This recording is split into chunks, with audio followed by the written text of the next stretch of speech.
Welcome back. As Dr. Anthony Fauci announced during the COVID-19 briefing this morning, the rise in COVID cases has been more prevalent in those under the age of 40.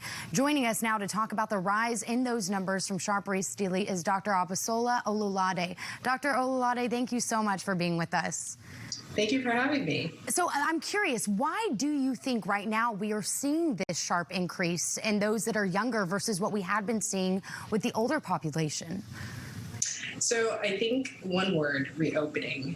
The fact that businesses are open and we're doing things that involve socializing with others, such as going to the gym, restaurants, and I think that that's really the main reason why the rates of infection are actually rising.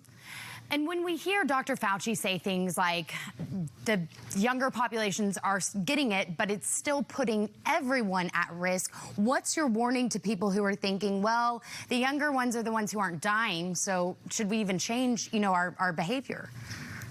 So I think that the important thing to remember is that even if you're young, you can certainly spread it to others that are older and more vulnerable to this without knowing. And also, this isn't a virus that we've had the luxury of studying for 100 years. We're learning more and more about it. And we just saw, for example, yesterday, the Centers for Disease Control actually released new categories of people that are considered to be high risk for severe illness, such as people that have sickle cell, thalassemia, cystic fibrosis, which is something that actually affects younger people. Pregnant women are now considered potentially in a higher risk category for getting severe illness. So young people should definitely not feel invincible. We are not immune to this. Our communities are not immune. It is our responsibility to take these measures so that we can continue to reopen and do so safely.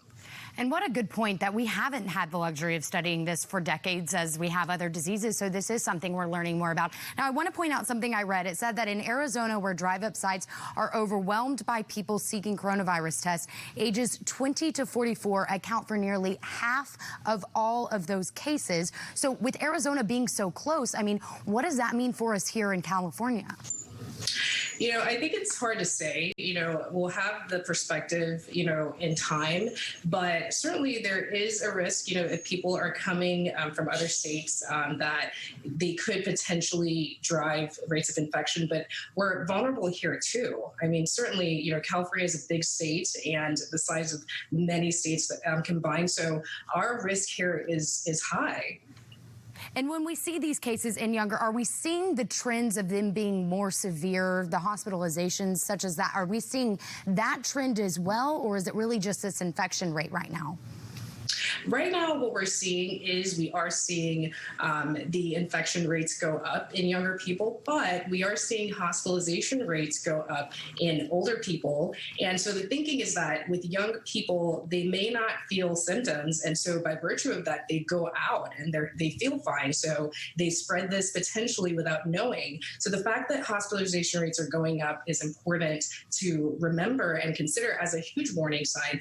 And overwhelming our healthcare resources is not a hypothetical at all in a lot of places. We've seen it in Washington State, we've seen it in Houston. Everyday emergencies are still happening. You could be a young person and need medical care for another reason. You don't want a situation where we can't provide you care. So we really implore everyone, those of us in the medical community are hoping that people, follow these 3 W's, which is watch your distance, wear a mask, and wash your hands. Those are so important. And I hope everyone remembers that. Gosh, and stuff that we've been hearing from the very beginning of this pandemic and something that we just simply cannot forget. Dr. Olulade, thank you so much for joining us, and hopefully, again, we will have a more better understanding of this, and we'll check back in with you once we learn more. Thanks so much. Thank you. Throughout